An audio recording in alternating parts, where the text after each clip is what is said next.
Good evening, everyone, and welcome to Onder hoogspanning. My name is Catharina Schul. I'm an editor and moderator at the Balie, and this is a series made possible by Van der Bron. And in this series, we explore the driving and conflicting forces behind the energy transition. And today we will focus mainly on the history of this energy transition, specifically the foundations behind it, and of course, all the myths surrounding it. But I also hope to look into the future.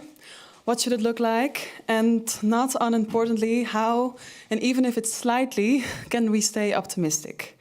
And the energy transition is currently in the eye of the storm. As recent headlines show, I collected a view of them. They'll show in the slides.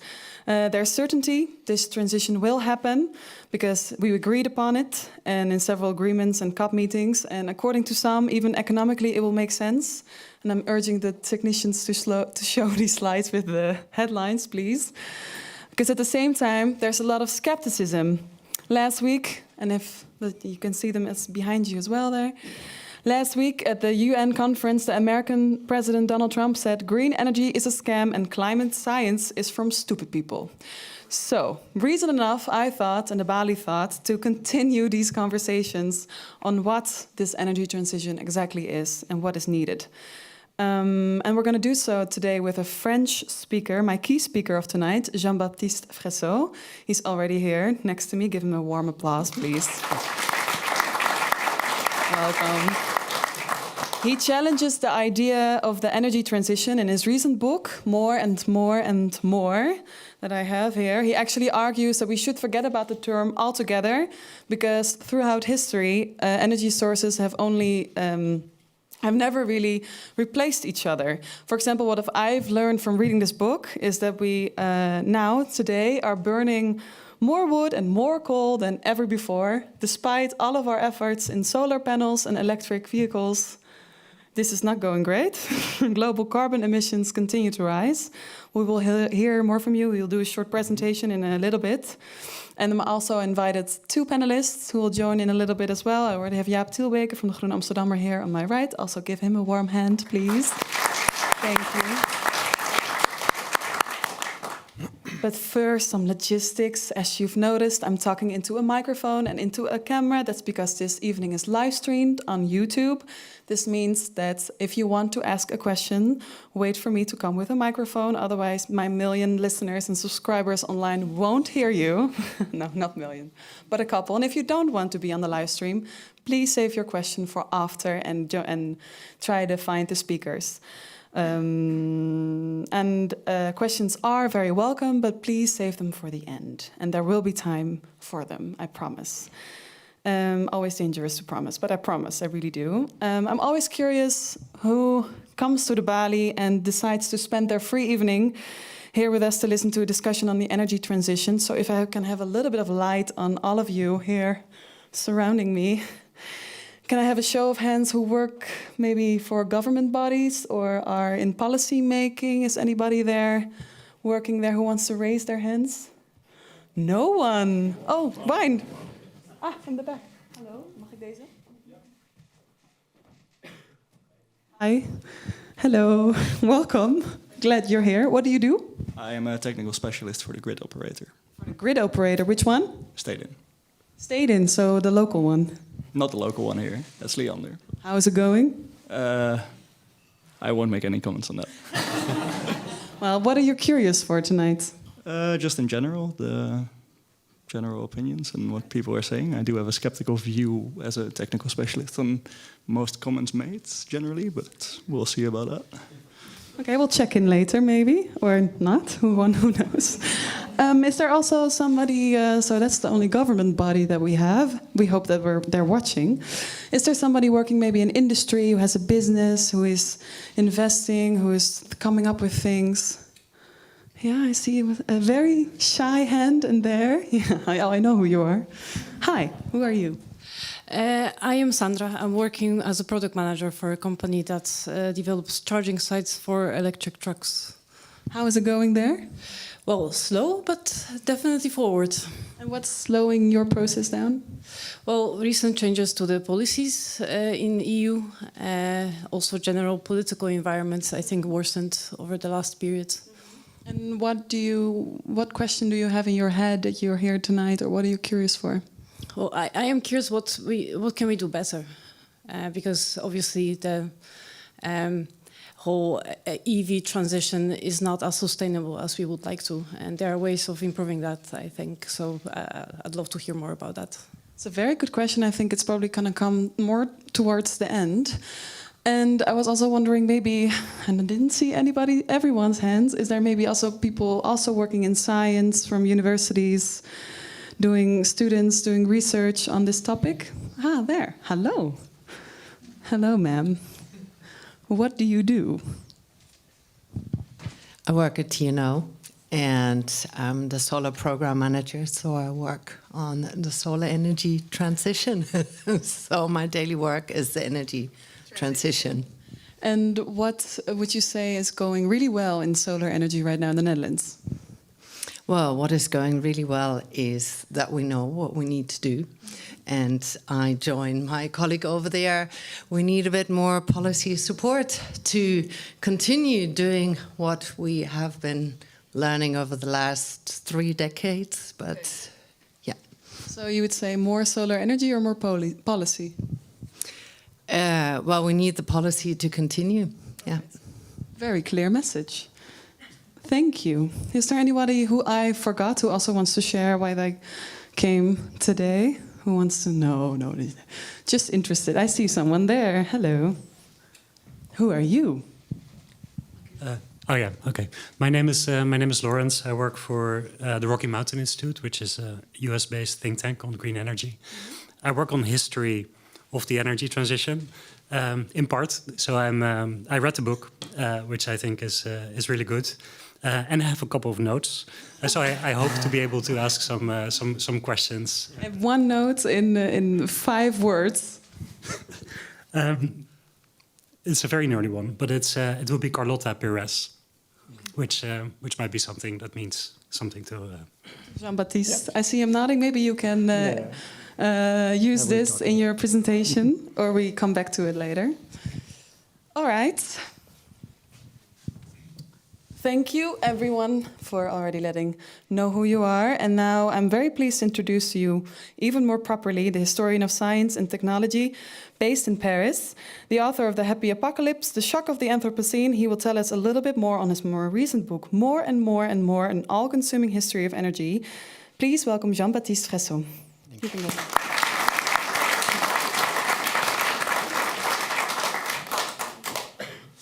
Okay, thanks a lot for spending the evening, as Katarina said, with me. I hope you came also to learn about history, because my book is really a history book.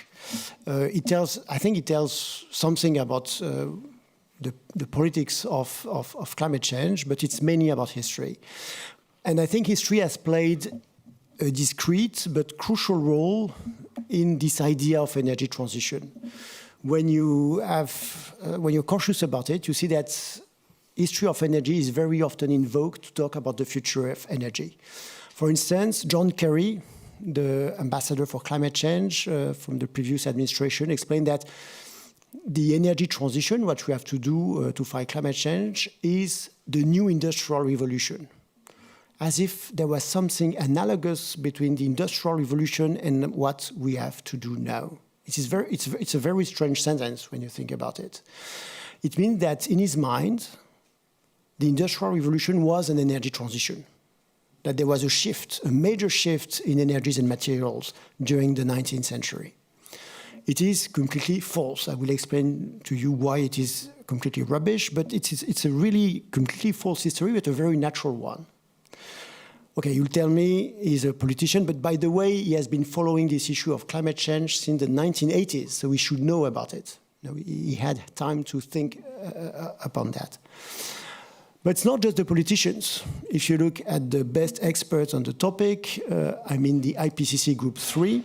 So the Group 3 of the IPCC is the one in charge of studying the solutions, what we have to do, basically.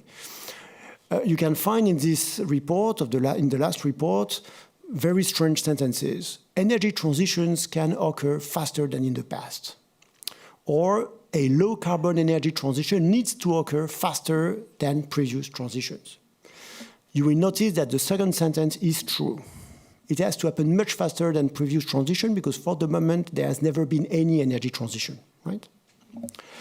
So in this room, you all know, I guess, that we have not passed peak coal, peak oil. Katarina said that actually we are burning more and more wood. Today, wood energy is almost double as nuclear energy. So we are living with old sources of energy. And actually, this point about the additionality of the history of energy is not true only for energy. It is true for almost every raw material. I mean, there is, if you just remember one thing in this conference, it's just that despite all the innovations that we had during the 20th century, all raw materials have increased. And I said almost all raw materials because there are, of course, a few exceptions. An interesting one is asbestos. Asbesto, sorry. Because it's a toxic material, so it has been prohibited. So prohibition works. But I mean, we are still producing this material. Nevertheless, it has decreased.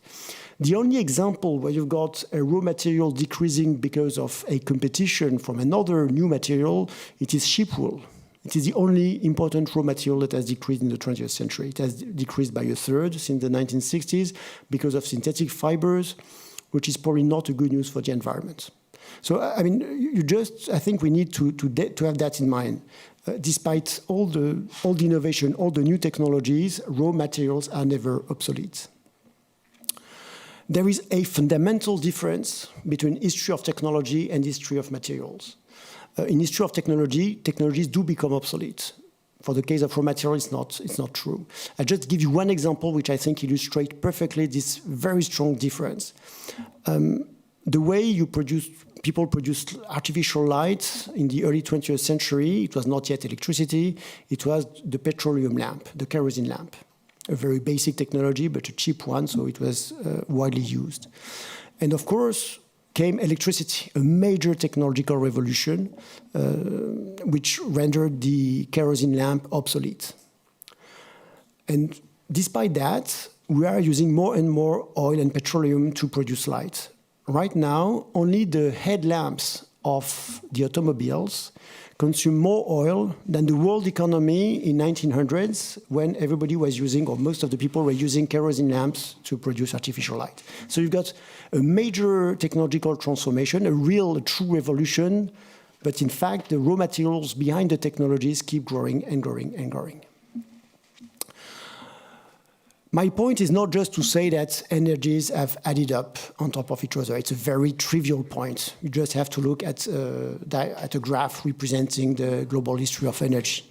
My point is rather to emphasize the fact that energies are not in competition, are not only in competition, they are also in symbiosis. I'll just give you an example. This is an important graph from a very famous book in history of energy, and it's the energy consumption of Britain from the 17th to the 19th century, and you see the increase in coal, of course, and you also see the disappearance of fuel wood. And so my colleagues, my historians colleagues, explained that the 19th century saw an energy transition from wood to coal.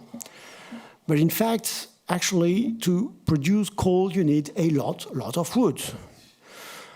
So much wood, pit props, so much mining timber, that Britain in the 20th century, early 20th century, consumed more wood in the shape of pit props than it had burned in the 18th century. And because you need much more space to produce construction timber than to produce fuel wood, actually, Britain depended or used 6 or 7 times more forests to produce energy in the 20th century than it did in the 18th century. But despite that, colleagues talk about energy transition, or even worse, the Industrial Revolution as an escape from an organic economy. The case of Britain is not exceptional. All big industrial countries consume more and more pit props. And the case of coal mines is not the only one. Like railroad, they consume much more wood than iron, for instance. They depended on wood, and many technologies that we connect with coal and iron actually consume a lot of wood. So when you think about coal, you have to think about wood. Coal and wood are not in competition, they are in symbiosis. The same goes with coal and oil. The idea that there was a transition from coal to oil in the 20th century is clearly wrong for one simple reason, an obvious one. Oil is mainly used to power automobiles, and to produce an automobile, you need a lot of coal. This is a picture from the Ford company in the 1950s. You see a big stack of coal because Ford would need 7 tons of coal to produce a car at that time. There are calculations made for the case of Britain. For each ton of oil burnt in Britain during the 1930s, 2.5 tons of coal were needed to produce the automobile and to produce all the steel infrastructure that made oil possible, all the pipes, all the tankers, etc., etc. And then when you've got oil, everything becomes much easier and cheaper, especially coal. I mean, just think about the dump truck. A very basic technology, but a true revolutionary one. It makes all raw materials cheaper, and coal became much cheaper thanks to the oil, thanks to the dump truck, because you could have access. I mean, it reduced the cost of distribution of coal. Before the dump truck, you had to distribute coal with horses, carriages, wheelbarrows, etc., etc. And thanks to oil, we also burn much more wood. This is the first time in the history of humanity that we've got cities of 10 million inhabitants burning wood. Today, cities like Kinshasa, Lagos, Dar es Salaam, they are burning between 2 and 3 million tons of charcoal a year. Paris in the mid-19th century, which was probably the city burning most charcoal at that time, was burning only 100,000 tons of charcoal. I mean, a city like Kinshasa is burning today more wood than a country like France or Germany in the late 19th century, right? Wood energy is certainly not obsolete. It's a crucial raw material. And this charcoal is transported, of course, thanks to the trucks. In the rich countries, this graph is completely unreadable, but you have to trust me. In the rich countries, wood energy has increased a lot as well. It is not that visible because it happens in the on the production side. But for instance, just to produce paper, we are using more and more wood energy. The paper industry is a huge consumer of energy. And in the 1960s, it starts to use more and more a residue from the production of paper industry, and just that makes the use of wood energy in the industry increase a lot. And then we are using more and more wood to produce electricity. I mean, the best example of the non-transitionist character of the history of energy is Drax power plants, a power plant in Britain, which was built in the 1970s. And around the year 2000, it was converted to biomass. Biomass is a code name for wood which is extracted from US and Canada. Each year, Drax burned a certain quantity of wood, a huge quantity of wood. To give you a point of comparison, it is at least 4 times more than what Britain burned in the 18th century. So we end up with a great result that after 2 centuries of energy transition, Britain, which is considered at the vanguard of the energy transition, is burning at least 4 times more wood than it did before doing all these energy transitions. When you think about the history of energy like this, not considering the energies in competition, but considering all the entanglements between energies and materials, you realize that this idea of energy transition is very, very strange, extremely heterodoxical. So in the second part of the book, I explain how come it became so natural. Where does it come from? The first point to notice is that it is fairly recent. For a very long period of time, experts have talked about the dynamics of energies without using the word energy transition. And they rather imagine the future of energy like this. Like everything is growing, everything is getting bigger. This was a very common way of seeing the future of energy. This graph is made by a proponent of solar energy in the 1970s. According to him, everything will grow. So there will be room for solar energy, there will be room for atomic energy, there will be room for coal, oil, etc., etc. The future of energy was seen as a bigger present, not as a radically different present. There is a small group of scientists who start to think upon the future of energy in a different way. They are the atomic scientists. They're coming from the Manhattan Project. Most of them, I think, felt guilty about the Manhattan Project, and they were convinced that they had also invented the key for the survival of humanity. For them, the key in order to have really a long-term perspective on energy, it was the breeder reactor, or fast neutron reactor. Calculations are made in 1943 that show that there is really a huge amount of energy in uranium if you're able to burn uranium in fast breeder reactor. So the idea of energy transition really came from this small group of people. By the way, energy transition at the beginning, what it means a shift of an electron around its nucleus. It's a term of atomic physics. It was recycled as a term of futurology, of energy thinking, by this person, Harrison Brown, a famous chemist who was part of the Manhattan Project and who also played an important role in the early study of climate change in the 1950s. The energy transition, according to atomic scientists, will take time, quite a lot of time. Another important intellectual in this creation of this notion is Marion King Hubbard, that you might have heard of, or at least his theory, the theory of peak oil. Marion King Hubbard, in 1955, is recruited by the Atomic Energy Commission, who of course is very interested in this idea of peak oil, because you can expand it to peak fossil fuels, and it is a very powerful argument to develop and finance civil nuclear energy. This is an important graph. You can see that all fossil fuels are making a peak in the lower graph because you contrast all the energy contained in all the reserves of fossil fuels with the unlimited plateau of energy that you can reach if you got the breeder reactor. What is important is the time scale. Is looking at the history of humanity over 10,000 years. So when you look at the history of humanity on such a large time scale, of course, all fossil fuels is just a very narrow episode in the history of humanity, right? If you look really in detail to the graph, you will see that the end of fossil fuel is midway between now and 1,000 years. Basically, the end of the energy transition is in 4 or 5 centuries, because there is a lot of coal and because people know very well that atomic energy is not going to be cheap and it's not going to be easily used in the poor world. So they really see it as a very long-term strategy. What is strange is that we have recycled this very, very, very weird notion of energy transition to reflect on the climate crisis.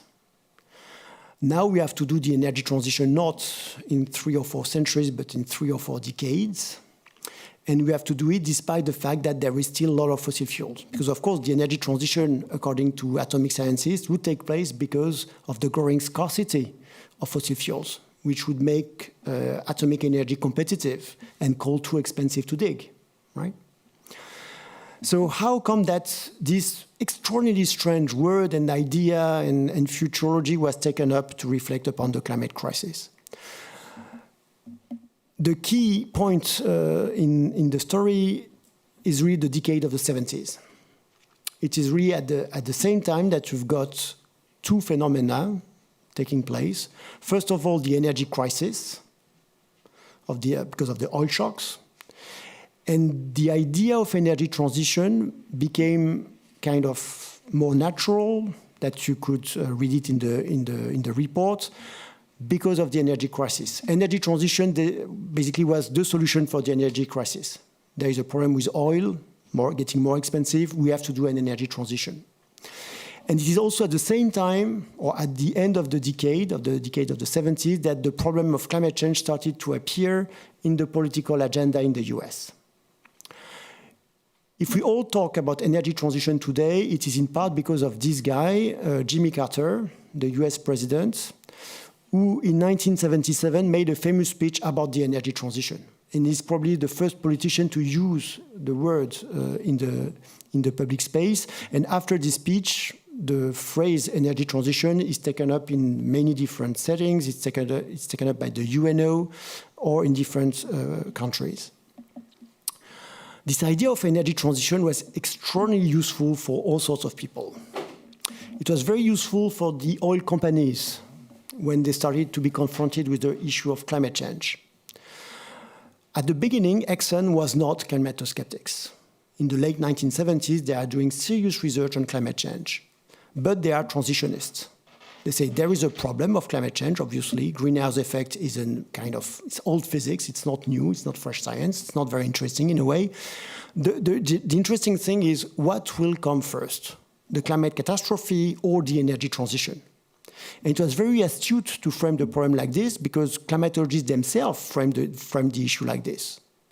When you read articles or reports from the late 70s, most of the time you got the following schedule. Climate change will become sensible around the year 2000. It will have economic consequences by 2020. It will become catastrophic between 2070 and 2080. But when you write 2080 in 1970, it seems science fiction. So the reasoning goes that, of course, we'll have done an energy transition in the meantime, because we all know that it takes 50 years to make an energy transition based on a completely false history, right? So Edward David, a guy from Exxon, is using exactly the same reasoning, was invited by Jim Hansen, a very famous climatologist, modeler, explaining that we have time. We have time to do the energy transition. It was also very useful for influential economists, and probably if this idea of energy transition was used to reflect upon climate change, it's because it is the same kind of economists that had worked on the energy crisis in the 1970s who will work on the climate issue in the late 70s, early 80s. The most famous one is William Nordhaus, Nobel Prize in Economics for his work on climate change in 2018. And I mean, in this case, the continuity between the problem of the energy crisis and the climate crisis is very clear. In 1973, he writes a paper on the energy crisis, explaining that oil is becoming more expensive. Does it mean that we have to reduce our consumption of oil? Not at all, because we have to extract oil now while it is expensive, because in a few decades, we'll have the breeder reactor, we'll have nuclear energy, and that could make oil obsolete. So it's better to use it now. 2 years later, he writes the very first article on climate change by an economist, and he has exactly the same reasoning. There is an issue with greenhouse gases. Does it mean that we have to tighten our energy belts? Certainly not. It will be so much easier to do the transition in 2 or 3 decades when we'll have the technology to do the energy transition. So the energy transition at the beginning of climate economics is a powerful tool to delay action, to justify procrastination. It's a delaying tactics. And it's also very clear at the creation of the IPCC and the Rio conference of '92 that energy transition played a similar role. When the IPCC is created in 1988, you have to know that there was already a group of experts working on climate change, financed by the UNO. And they had really very ambitious goals. They explained that the world had to cut by 25% CO2 emissions before the year 2000. There is a conference in Toronto in 1988 where this goal is taken by, at the conclusion of the conference, and there are several representatives of governments attending the conference.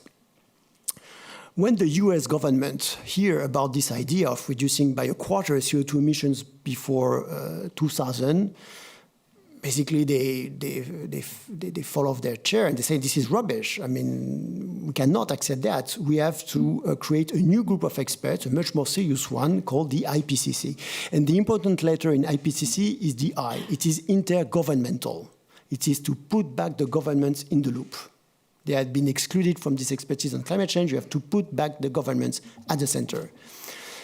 In the IPCC, you've got several groups. The head of Group 3 is called Robert Feinstein, the guy with the hat, with the cap, is openly climato-skeptics. it seems strange that a chair of an IPCC group is climato-skeptics, but actually the chair of Group 2 is also climato-skeptics.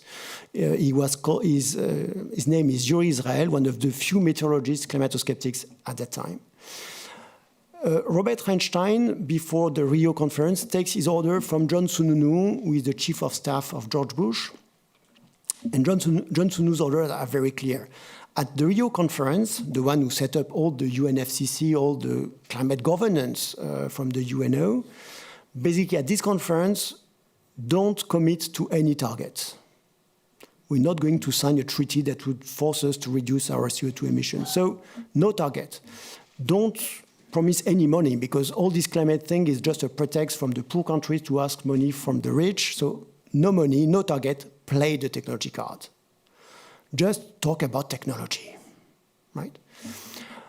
Robert Einstein was the chair of IPCC Group 3, and when you look at the reports of the IPCC Group 3, play the technology card is exactly what this group has been doing for a long time. When you look at these reports from the first one in 1990 until the very last one in 2022, they mainly talk about technologies. I mean, all the issues of demand reduction, sufficiency are quite marginal. It starts to appear in the last report, but it is, first of all, we had to wait for 30 years that this issue is taken up by the official expertise, which I think is an interesting historical question. And it is still quite marginal. They are very technophile. In the 2007 report, they talked about nuclear fusion, saying that there will be nuclear fusion in a few decades. In the last report, they talk about the Hyperloop, Elon Musk's very high-speed train that would drive in vacuum tube at 1,000 kilometers per hour. All this crap is in the report. Many things are becoming smart. Smart cities, smart grids, smart agriculture, smart factories. It's really, part of it is just business, blah, blah, taken up as serious expertise. And the most problematic thing is that they have introduced in the public discussion and in the scientific discussion the idea of negative emissions, of carbon capture and storage, which is extremely problematic because it's probably a technological dead end. So when you look at what is actually happening and what will probably happen in the next decades, this is a graph from the 2024 International Energy Agency report. What they forecast is more like a kind of stagnation, plateau of emissions. Coal could probably decrease thanks to solar panels mainly, and in China they start to play really an important role. But oil and gas, gas is doing quite well, and oil still has pretty good future for quite a while. And this should not surprise us, because the history of energy is certainly not a history of transitions. So the fact that we are not experiencing an energy transition is completely normal, right? Just to summarize my arguments, I would say that the energy transition is an extraordinarily strange notion, a very heterodoxical notion, a fairly utopian one. And I think, and what I found interesting as an historian, was the role that history played in making this idea natural. To conclude, I would say that the energy transition projects a false history on a very elusive future. Thank you for your attention.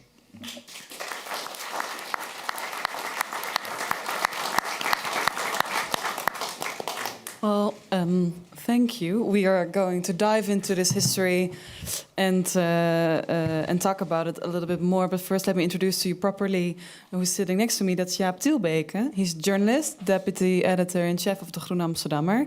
He also wrote a book with a somewhat historical perspective, I might say. We waren gewaarschuwd. We were warned, if I can freely translate, on the Club of Rome, and the report from 1972 on the planetary challenges and its limits. I'll start with you. I know you already also read the book of Fressoz. We also listened to him now. What is your first reaction? Were you aware of the symbiosis of all of these materials and fossil fuels? Well, in fact, that's what I found most interesting and most eye-opening about it. I mean, I knew the trivial fact even though it can't hurt to have a regular reminder now and then. That we're using more and more and more. That we're using more and more and more, that we're actually not, that coal use or oil use is not declining. I've been covering the climate crisis now for more than 10 years. And I remember in 2015 or so, they were also, might we see peak demand of fossil, or at least coal? Can we see, are we plateauing? And now 10 years later, we're still having that same conversation. So I'm very aware of that.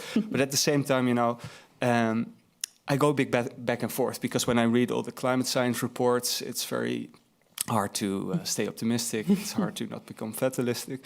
But then again, now and then I see these reports of these remarkable, incredible progress that is being made when it comes to solar energy, when it comes to renewable energies. And I look at those graphs and I'm like, wow. I mean, we've been consequently underestimating how fast these renewables are growing. So I think something like, okay, I also have to keep an open mind to that kind of positive news. So I went back. I have to admit that like a year ago or so, after the last election, I actually wrote an article that says, even with this new cabinet, we have a very right-wing cabinet that the biggest party wanted to put all the climate policies through the shredder. And the headliner on the magazine cover was, even with this cabinet, the energy transition is still going to continue. So it's quite, for my taste, it was very atypical, optimistic. And it was mainly based on all this progress, like also in terms of economics, the costs are dropping, we're seeing renewables, the outrow of renewables continuing. They're being more affordable. Exactly. So, I mean, economics are in place, now things really get rolling. But of course, what this book is a great reminder of is that it not only requires the rollout of additional energy sources, renewable energy sources, but we also have to dismantle the old economy, the old fossil fuel economy, because that's the only way to really slow down the climate crisis. And yeah, what I was saying, what I found really interesting and eye-opening was this idea of symbiosis. So how the domination of new energy sources, relatively new energy sources, actually lead to the increase of old energy sources. Yeah. So, for example, with solar panels or wind turbines, how would that work, the symbiosis? I mean, of course, you need fossil fuels to make the silicium, to make the steel of the wind turbines, etc. But it's not that big. It's not really the big issue. I think the symbiosis is rather on the consumption side. It's rather to imagine all the electric cars that are going to be built. If you want to replace the 1.5 billion cars that exist in the world with electric cars, you need quite a substantial amount of fossil fuel. So it's not so much the CO2 from solar panels and wind turbine that is problematic. And in any case, electricity is absolutely vital. So we will need some electricity for sure. It's rather, I mean, what will we do with this electricity? The worst nightmare would be that we use electricity, I mean, green electricity to extract fossil fuels. And it is already taking place. Where? Like in Texas, for instance, which is a major oil producer, of course, and also a major wind producer. So here they are using wind electricity to extract oil. Equinor has built one of the largest... What is that, Equinor? Equinor is Statoil, is a Norwegian oil company. They have built one of the largest offshore wind park to extract, to power their oil platforms. In Qatar, Total has invested in solar panels to extract more gas. So, I mean, the question is what you do with this clean electricity. I think this is a key question that we should be asking all the time.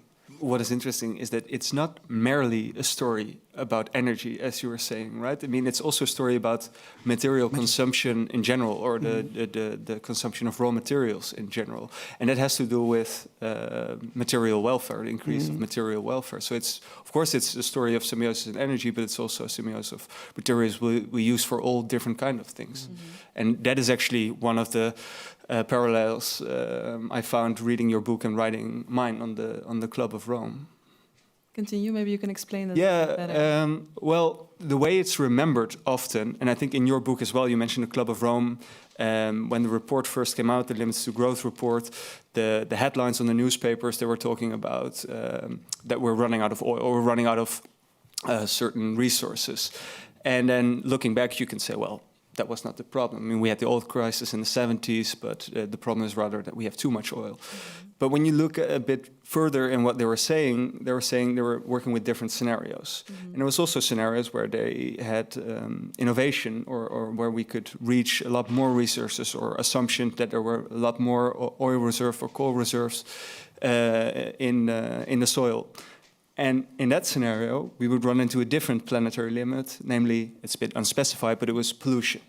And I think that's the situation we're in right now. And the interesting thing to me, the reason I wrote this book and I researching this history, is that it has a lot of parallels with the current debate on environmental debate. But the huge difference is that at the time, at least in Dutch politics, this was really a message that resonated. Like the big progressive parties, the Social Democrats, what would eventually become the Green parties, and D66, they were very struck by this problem. They saw it as this new big challenge, and they really based their political programs on it. Nowadays, it seems almost unthinkable that would happen, I think. I think what struck me in both of your books, but mostly, of course, in your book, is also this inaction. So there's not really this, and that you also write this on your cover on this report of the Club of Rome, and what we did not do with it. That's basically your title. Yeah. And also in your book, you write, transition is sometimes a justification of climate resignation, and since the 1980s, this transition generates procrastination. Why? I mean, I would just like to come back on this idea of inaction.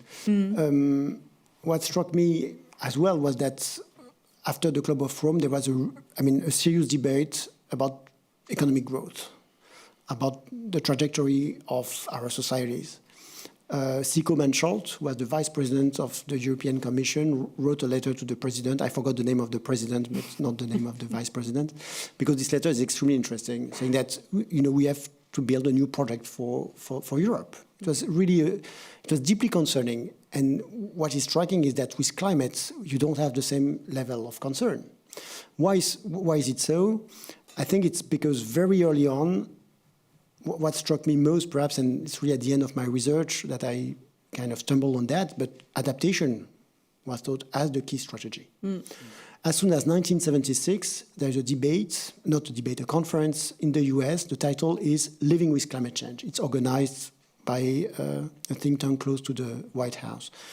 And the result of the conference is that, climate change is serious. It's going to have catastrophic effects on certain countries, but the US can cope with a 3 degrees warmer world, right?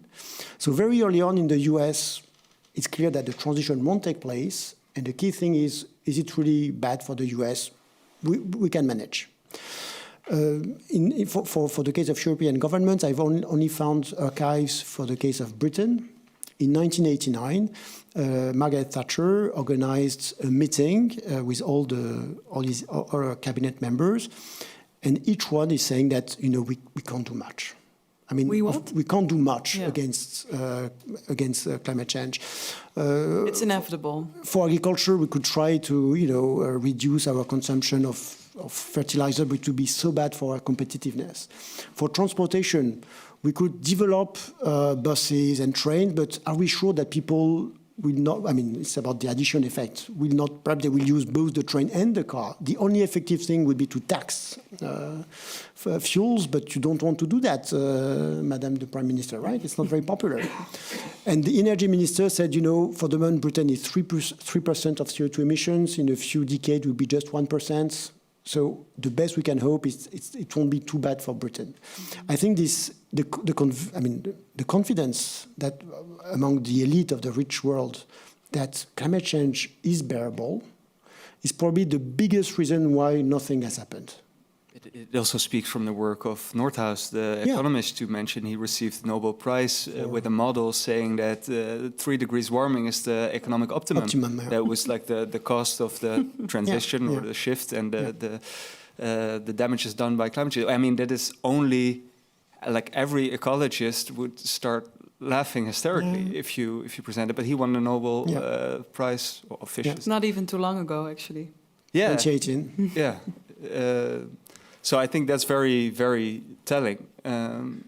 But I was also wondering, just if I may, a question about the research of your book. Were you surprised about the findings yourself? Because, like, I knew the general story, but I was quite shocked about also the detailed story about it. Was it for you something like, okay, I'm just gonna write down what I already know and add some numbers to it, or were you? No.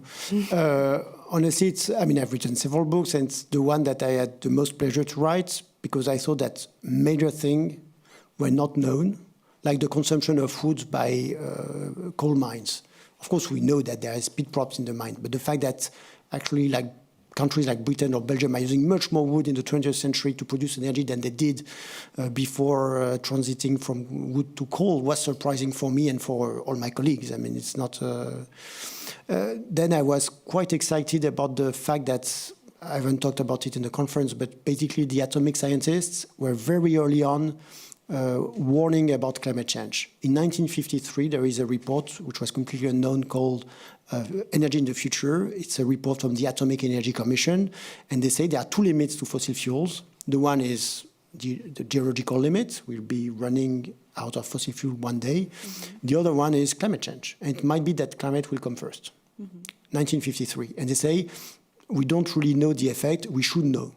And after that, the Atomic Energy Commission starts financing research on this issue.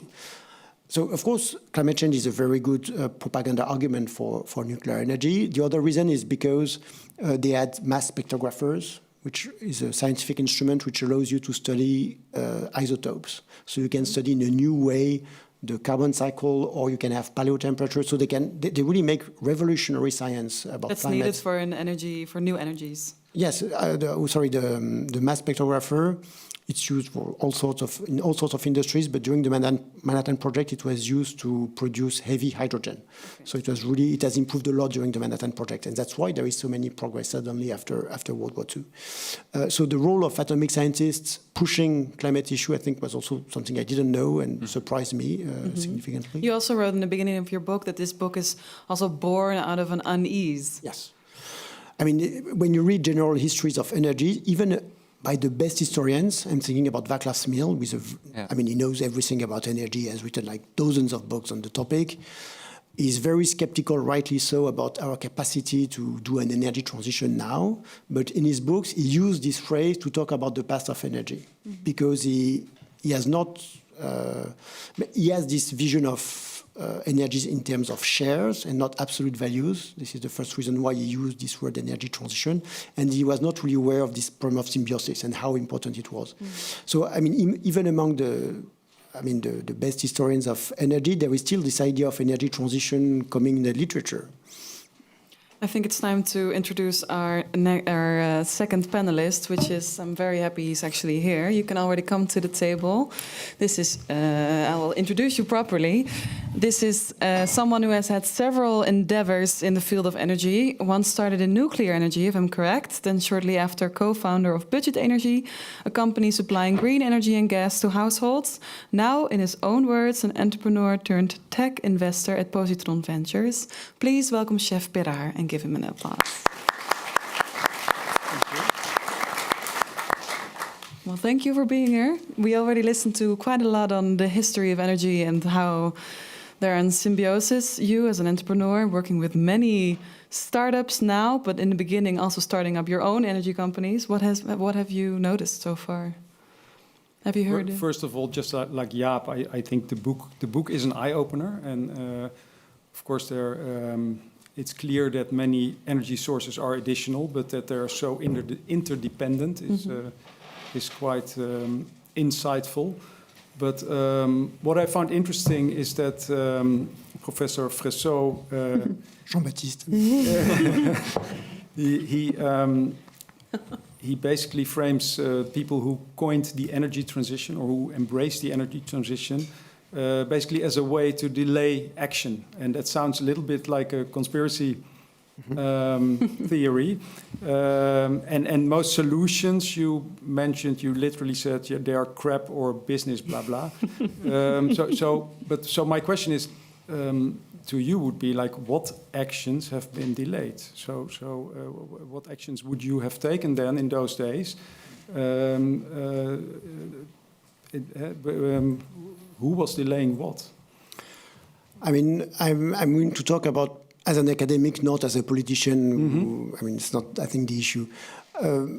What surprised me is the way climate economics has been structured right at the beginning as the study of the transformation of the energy system. It's really what they are studying is that.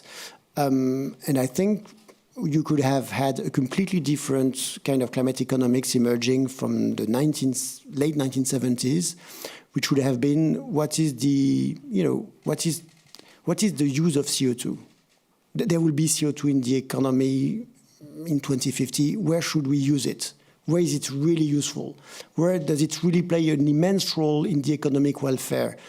For whom? And this has not really been studied. All this issue of what are the sectors we need to grow, the sectors we need to dismantle or reduce, it's not what economists and modelers have studied. What they have studied, and now it's a huge community, people playing with computers to imagine a net zero world. There are more than 1,000 people doing that in the world. We have never had so many utopians working in the world.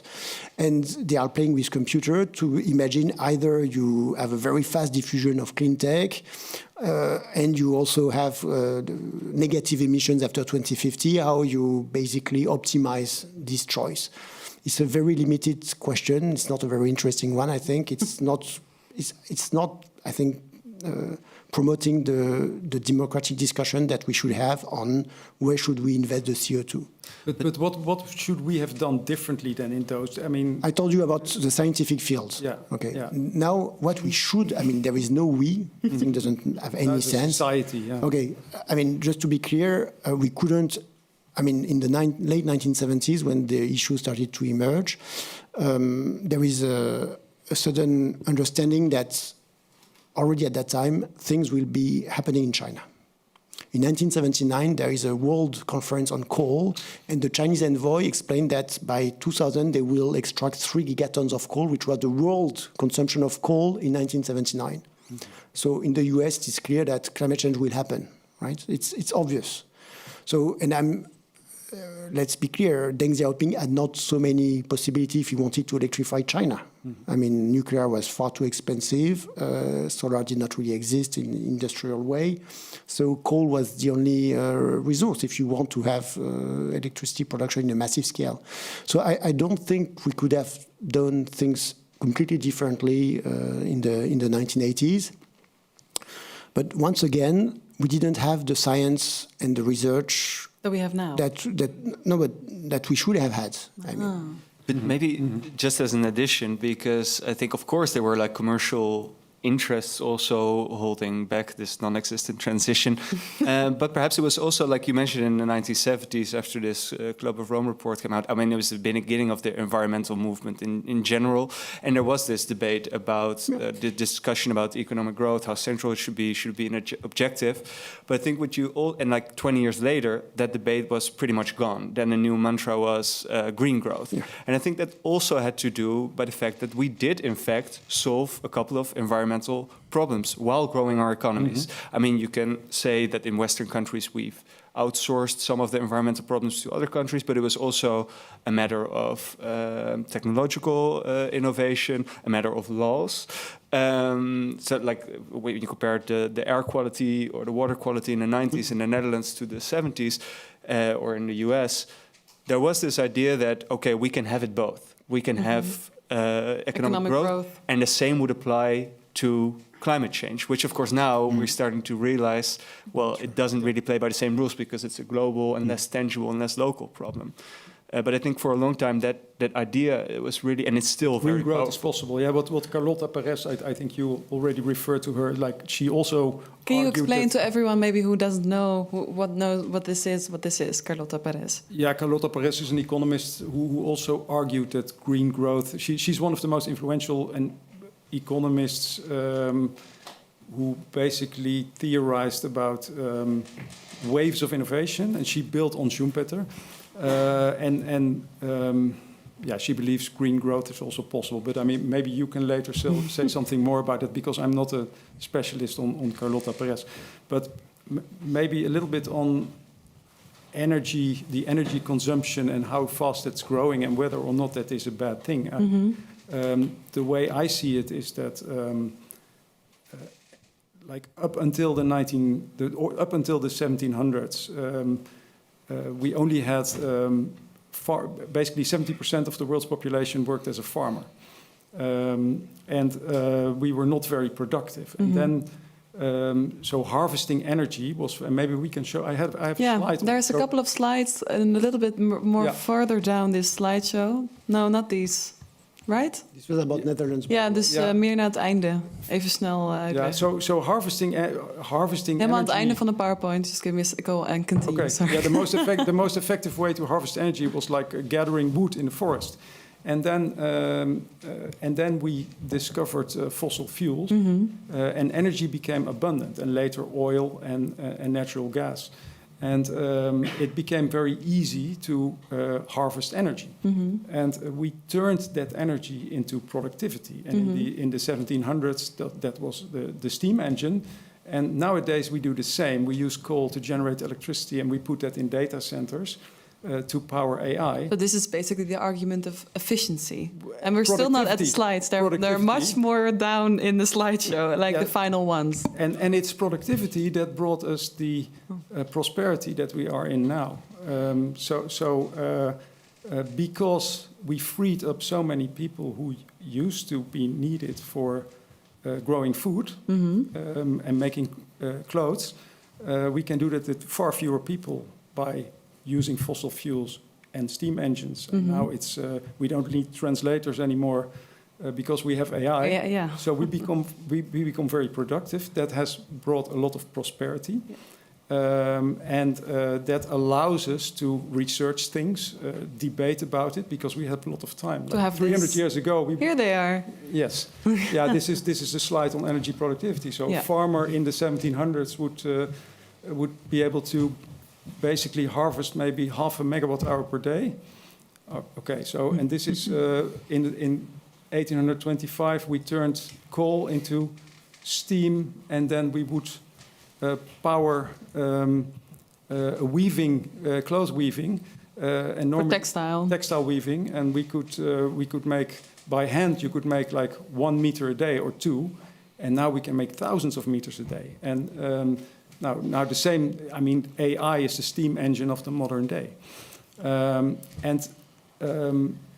still, so we are very prosperous thanks to fossil fuels, thanks to automation, because that would not be possible without fossil fuels. Only that prosperity is concentrated only in OECD countries.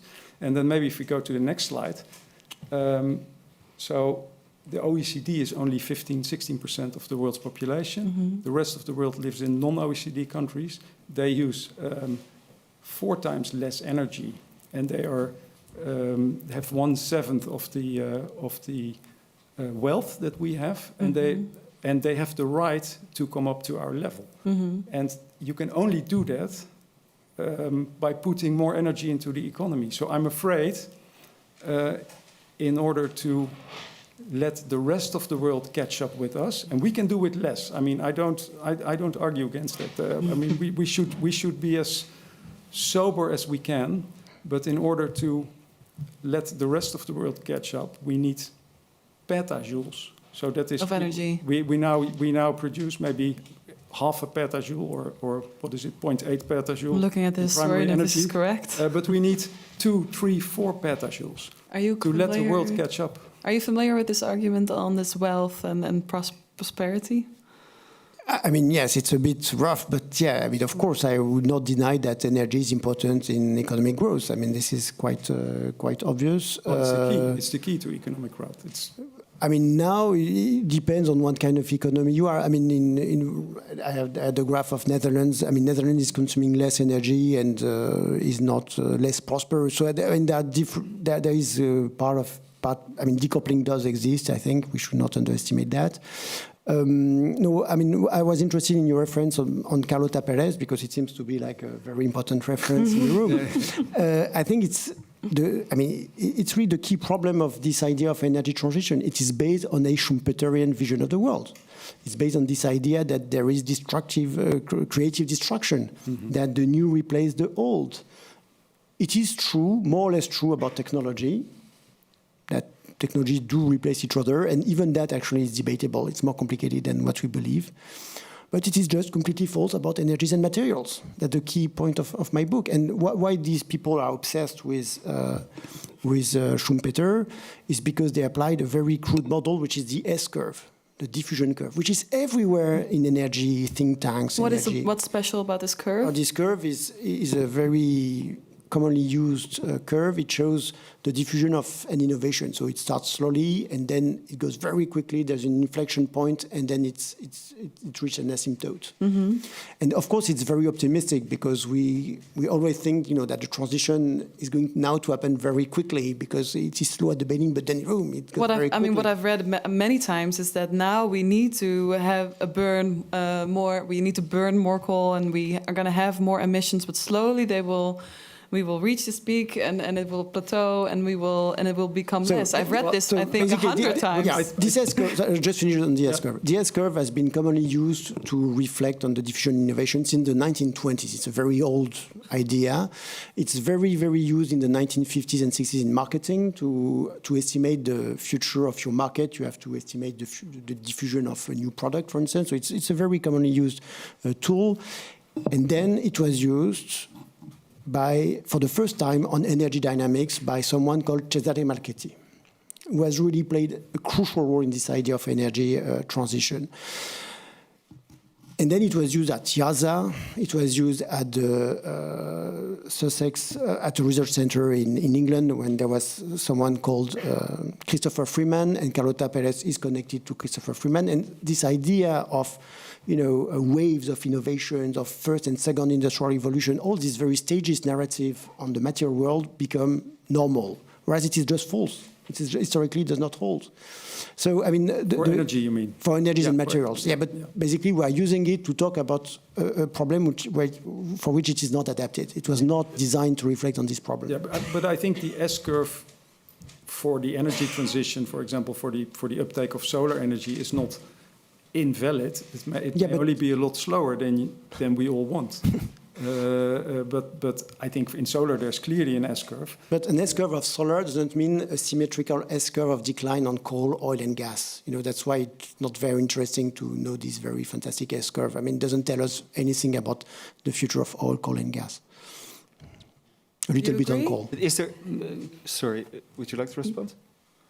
Yeah, so I think we will need oil. Unfortunately, because I don't. But I think we're never going to phase out completely. I think we need all the energy sources that we can get our hands on to let the rest of the world catch up for economic growth and prosperity. For economic growth, and also to retain, because it's a little bit of a prisoner's dilemma. In order to be economically and militarily influential, you need to have a strong economy. In order to have a strong economy, you need a lot of energy, and and it's a prisoner's dilemma, because we can say in Europe maybe, okay, let's do with half of the energy and be very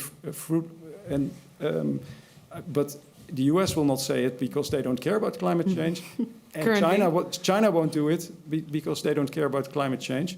Yeah, should we do it? No. So it's a prisoner's dilemma. We won't get out of it. I'm gonna go to Jaap. No, it just maybe a couple of remarks like so fission and fusion is the answer. So pretty off the cuff, you said we can do it less, but we need this energy growth for the rest of the world. But that's not even a debate we're having, right? There's no talk about sufficiency in the Western developed or the rich Western world. So even that, like that, as a first step, if you read a book like that in an energy history like this, I think that's the first step we need to take in a debate that's coming hardly off the ground.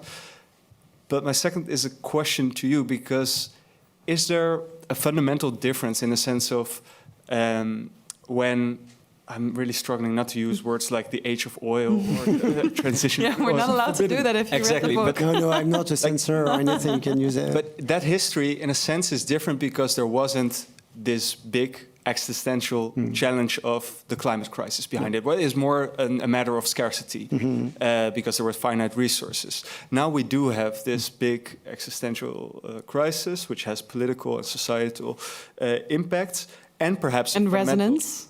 Sorry? Resonance and support by people. So people are talking about it, worried about it, Yes. voting on these topics. To a large extent, yes. Exactly.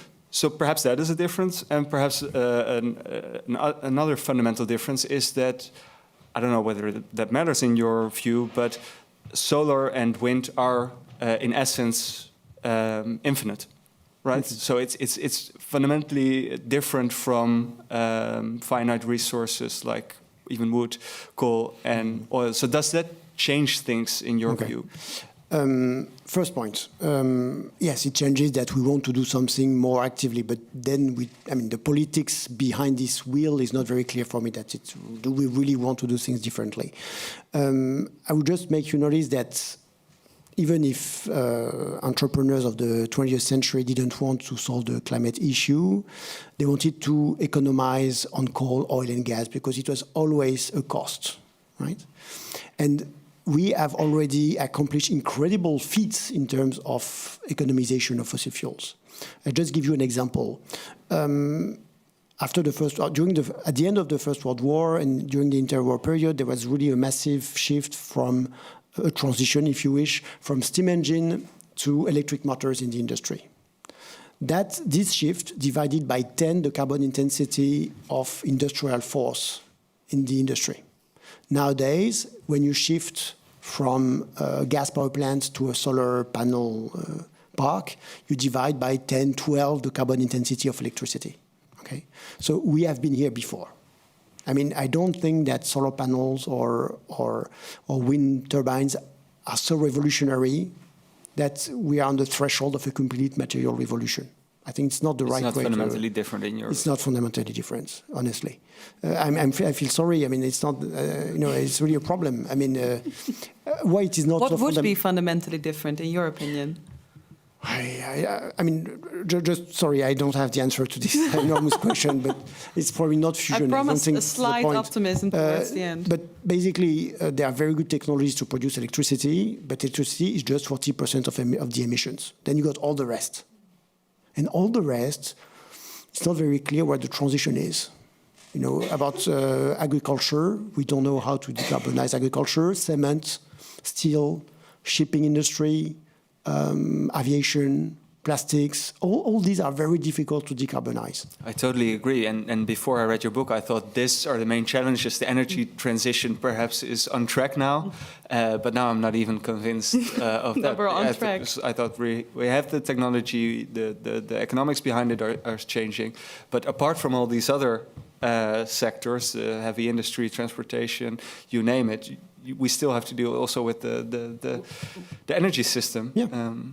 Chef? Yeah, well, I'm slightly more optimistic, and I think we have to be, otherwise the Prozac factories will become, we will have to power them.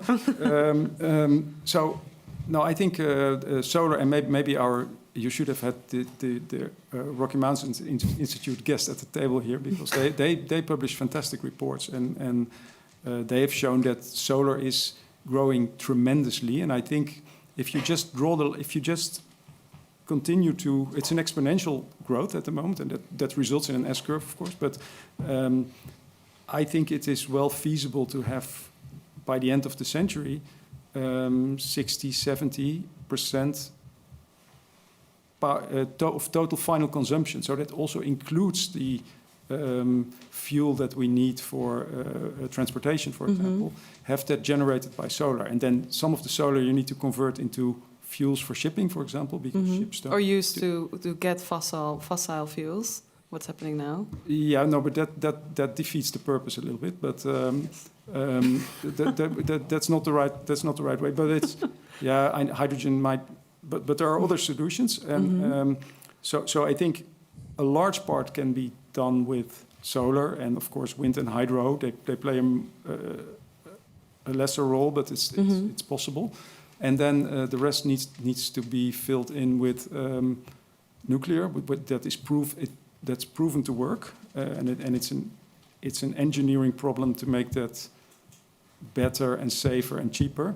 And then I hope, and I'm optimistic about that too, is that we can get fusion to work eventually. There are more than 40 fusion startups. What does history tell us on this optimism in these solutions? What do you think from a historical perspective? What CF just said basically is by 2100. I mean, it's far too late. Basically, I'm not denying that there will be changes in 1 century time. There will be major changes in the electricity and even in the energy system. I have no doubt about that. I mean, I'm an historian of tech. I know that there's a lot of technological progress all the time. It's not the issue. It's not what is at stake. What is at stake is we should get as close to zero by 2050. Frankly, before 2050, all the fancy technologies that we've just discussed, we don't care. I mean, we don't care about fusion before 2050. It's such a narrow time scale. And what worries me is that... Did we set ourselves up for failure? Sorry? With these Yes. agreements, did we set ourselves up with failure? I think, yes. It's always disappointing because we have... And we could have and should have known. And of course, we should have known. I mean, I've recently read Landing the Paris Agreement by Todd Stern. He was the US envoy for the Paris conference of 2015. What he says about technology is so shallow and weak. He quotes the Rocky Mountain Institute, actually, and says that... Poor guy. Most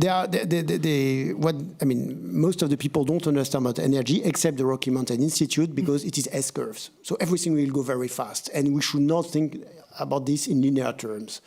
And I think this is really the beginning of the problem. It's because we have a wrong understanding of the dynamics of energies. Yeah. What I'm really missing from this story and from this whole debate, we're all talking about how fast can these technological transitions go, but like I mentioned in the beginning, there's this matter of dismantling the old economy, and that requires policy. It requires no longer giving concessions for new oil fields, no longer rolling out new fossil fuel infrastructures. So I think we're constantly inclined to look at the demand side, right? And demand keeps growing, and we need to meet the demand side. We need to also tackle the supply side of fossil fuel energies. How can we, with tax policies? it. I mean, I would just tax it and then make it economically unfeasible. Right. I think that's the best solution. Not to. But I think you write in your book. I find that a great paragraph, if I didn't imagine it, that because there's been a lot of talk about carbon tax, right, from the beginning, putting a price on carbon, which for economists is a very attractive idea, and I'm not like a principal opponent of it. But if you seriously put a price on carbon high enough to meet that goals and to actually scale down fossil fuels, that will have enormous impacts on the economy, on our consumption patterns, and no politician wants to touch that. So what they do is they set up an emission trading system or scheme or carbon tax, but it will never works quite well. The emission trading. Yeah, it has started. It has started to work well for the European industry, but at first it was a smokescreen, and it didn't work well, and they gave free rides to a lot of companies. And the issue is political will. Mm-hmm. I think that's the key question. How high you put the carbon tax, how low do you put the ceiling of the ETS?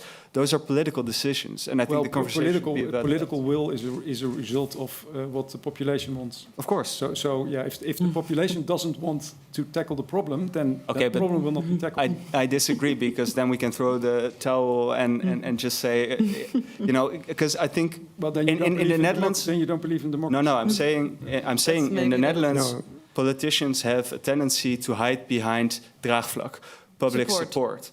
And I think it's not a one-way street. So the politicians are not only following, listening, they have and that's very interesting from the history of the 1970s, they felt a responsibility to also come up with a new vision of how society could work, how we can tackle and address these problems. And frankly, that's lacking. Jean-Baptiste? Well, I agree. That's. Several remarks, if I may. First of all, about democracy. I think it's because we have a far too technocratic discussion that we don't do much. Because we are talking about nuclear or renewables or the grid or whatever complicated issue, there is no democratic appropriation of the issue. And whereas we should be talking about what do we really need and who should emit more and who should emit less. And that would be much more interesting debate for the democratic discussion on climate change and much more useful. Second, on carbon tax. I mean, carbon tax, of course, for economists, as you say, this is fantastic, the panacea according to them. It relies on a very strong confidence on innovation. Because when you look at the scheme for the rise of carbon tax at the beginning, it should be extremely high. I mean, we're talking about several hundred euros per tons by late 2020s. It means that there is the confidence that there will be decarbonized solutions for the people to fill their tanks or whatever, right? So in fact, it relies on a strong confidence on technology. And why? Because this tool is directly derived from the debate on the energy crisis. I mean, how come that the economists are proposing the carbon tax as the solution? Because it creates the same effect as growing resource scarcity on the economy. The point is to simulate the fact that oil is getting more difficult to extract, that coal is getting more difficult to extract, and the price rise little by little following this increasing difficulty of extraction. So it's part of the same domain of the 1970s, the people who attacked the Club of Rome report, the decade of the 1970s, and the Nordhaus. It comes from this world. So it's no surprise that it is very unpopular, that it doesn't work very well, that it creates a lot of inequalities because, of course, the rich people will be able to pay whatever tax there is, and it's not the case for everyone else. So it has a lot of defects. Yeah, but I'm afraid I'm fully in agreement with Jean-Baptiste or Dr. Fressoz that by zero emissions by 2050 is not realistic. And so the question is, if we don't make it by then, what do we do? Despite all efforts, what happens then? This is too dark. Yeah, I cannot end this. You were trying so hard to end on an optimistic note. If it's not there, it's not there. No, but it's not about being pessimistic or dark or whatever. It's rather, how should we? We need a proper understanding of the problem to have the proper political discussion in the second place. But do you feel that there is... For instance, like for countries like Netherlands, France, or Britain, nearly half of the emissions come from our imports, right? Of what we buy from other countries, from Asia, from Germany as well, actually. We don't have any discussion about, or not enough discussion about trade. International trade should be really like the first topic of our climate policy. This is really the first big chunk of our emissions. It's international because trade. You said the Netherlands has decreased its emissions, but it's because we import emission-heavy things. Because there is progress, because there is growing, the tertiary sector is increasing, and yes, there is a deindustrialization of Western countries. Yes. Yeah. But why is it? Maybe this is something you know, Jaap, because you also started it. How realistic is this idea that we can have restrictions in the sense of policies on our consumption or on trade? How realistic is this? Yeah, well, this is something I'm also very much struggling with, and I think that's very interesting now that you see very roughly two sides. On the one hand, you have this whole abundance agenda. We're saying, no, we need, radical growth because it will give us the innovation to develop clean technologies that we need to decarbonize. On the other hand, you have the degrowth camp. We're saying, no, we need to cut down on energy use and the use of raw materials. Otherwise, we'll go across planetary boundaries. And I think one is very optimistic about technology and technological developments. They play the technology card. But the other camp is quite, because also they provide a very utopian vision almost, right? Like the degrowth, if you go into their literature, it's like, no, but we can all live very happily. We have an economy with public transport and everybody works less and we're all still very happy. But I think they're very optimistic, unrealistically optimistic for a society to be able to make that kind of civilizational change also in a very short period of time. So I'm not sure. I mean, we don't have to be utopian. I think it's clearly the bad strategy, but it's quite easy to imagine that without this constant promise of technological solution, we would have different policies. And I think it's at this level that we should really think about. It's not about inventing a new civilization, indeed. Policy. I agree. I mean, Like, this for is very instance- much in line with somebody from the audience who just said, I just want more policy. But for instance, I mean... Just maybe a final, sorry. Yeah, final one more- remarks, and then we're going to go to questions from the audience. What is hopeful, again, to go back to this history of the 70s, is that not even too long ago it was possible to have that kind of debate. So that's why I decided to re-examine this history, because hopefully it has useful lessons for today. But only in the developed Western countries that already do very well. Yes. There you can have this debate. Yes, I think so too. But that's a very common misconception. Like, I'm not a defender of the growth agenda per se, but that's one of the main counter-arguments. Like, oh, you can't deny people in poorer countries growth. But that's actually not the argument they are making. They're focusing on rich countries with high material standards. But even for developing countries, I think it's important to understand there are different ways of development. For instance, if there are, I mean, Mexico, a country I know, the model is the US. Probably not the right model, right? It would be much better if the model was rather European. I mean, there are huge differences between the rich world, between the US consumption of energy and the European consumption of energy. I mean, it's not on-off. I mean, it's like a subtle spectrum of trajectories. Jean-Baptiste, in your book, in your epilogue, you write, this essay offers no magic bullet, no real transition program, and no emancipating green utopia. We're at the end of the program, and we're going to go quickly to questions of the audience. But what do you hope that the people here today, and also the people who will read your book or have read your book, will take away from this?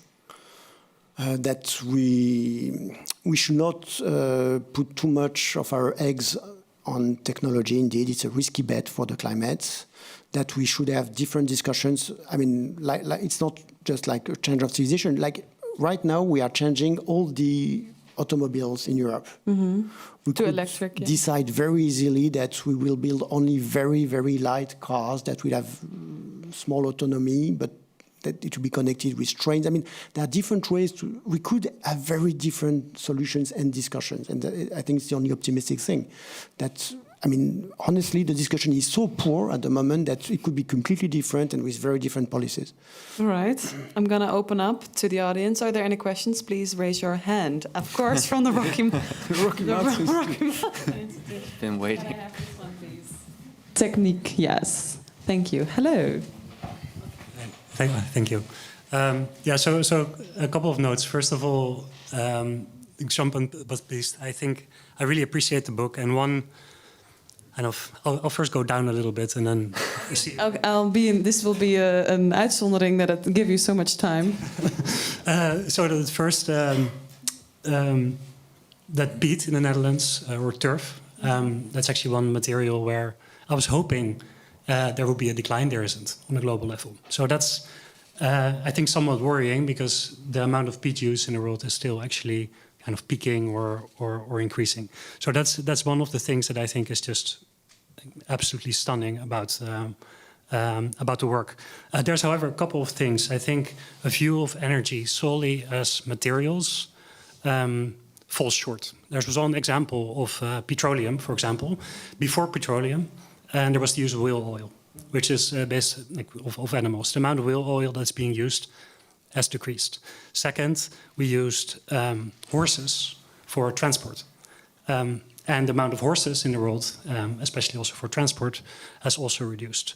And one of the kind of theoretical points of Carlotta Perez is that with new waves of innovation, new technologies, there's new inputs.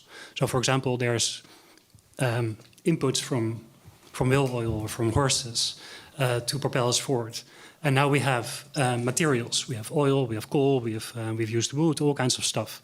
But there's an argument to be made that with the upcoming energy transition, there's a new use of inputs, which would be on solar and wind, which is an argumentation that the dynamics for the upcoming energy transition might be. I'm going to ask you to formulate the question now.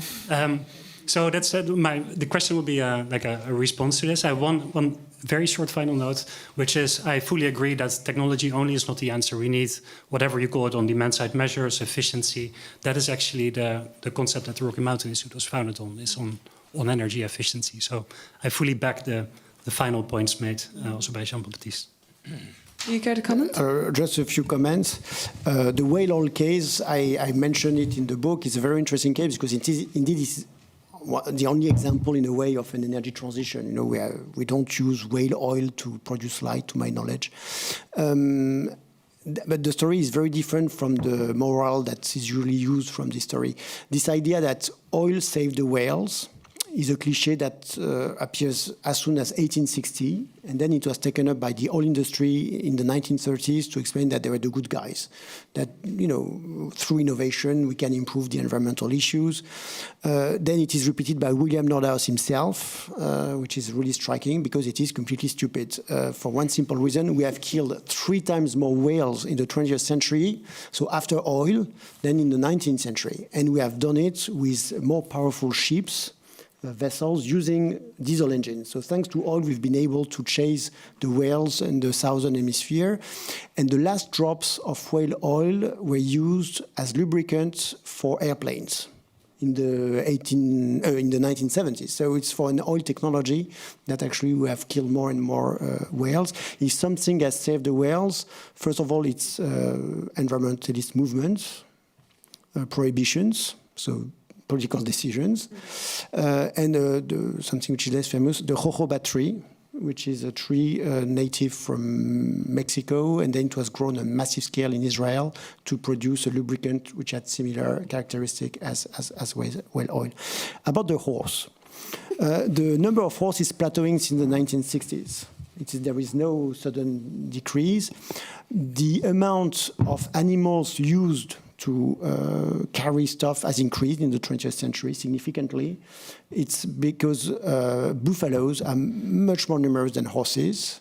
And in Asia, there is a growing number of small-scale farmers after 1950 because there is demographic growth, so there is more and more buffaloes all along the 20th century. So we are probably peaking horsepower thing, if you wish, at the end of the 20th century. Yeah, that's the only comment. But big Okay, buffalo, debunked. big buffalo, we haven't reached yet. Or It's not very clear because part of the buffalo is used for milk or meat, and the other, but it's also used for engines. So I don't know. Please raise your hand if you have a question. Yes, the solar panel policy agent. Hello. Hello. Thank you very much. I haven't read your book yet, but I thought it was interesting to come tonight. What I would be interested in is what have we learned from other transitions? So we talked about, the global south. So one of the interesting things is the mobile phone transition. So moving from a kind of telephone grid based in Europe, obviously we had the means from the colonial times, a lot of input. And now the African continent actually has a mobile phone. So they basically skipped a transition. China has been mentioned several times today. Obviously, China is incredible what they do in terms of energy. But one of the things is why they produce so many solar panels was an energy need. So I have 2 questions for you. What do we learn from other technologies?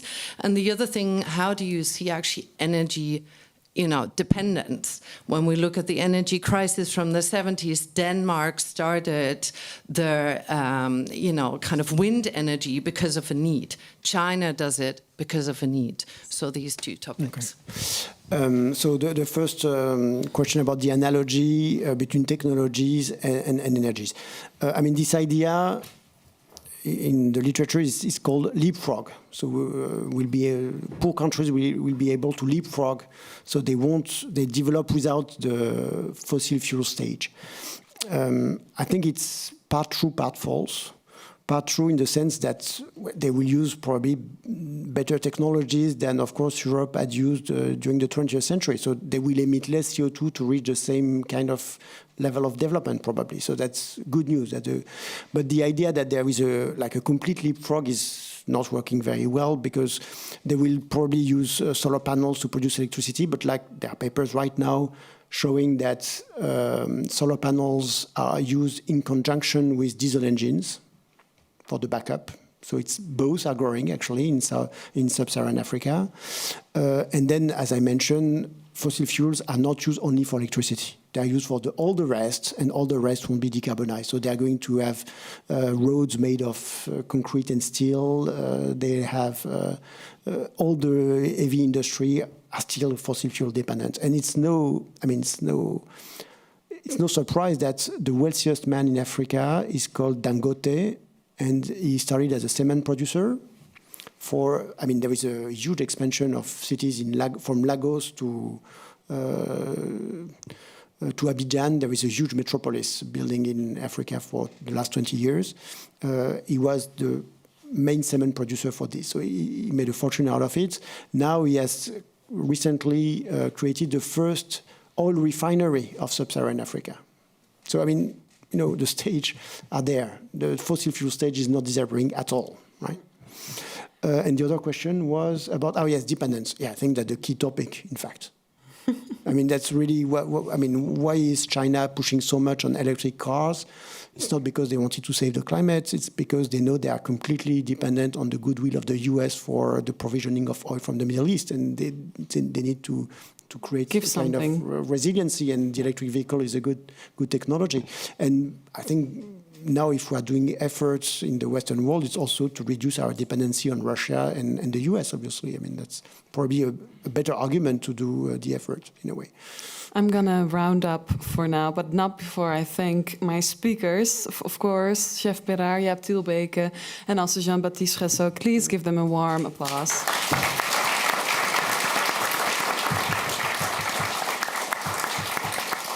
And of course, I also thank Van der Bron for making possible this series. And I can already say that the next Onder hoogspanning, whether the energy transition is real or not, we'll continue discussing it. And we'll do so on December 8th. So keep in mind. And see you then, maybe. Have a good night.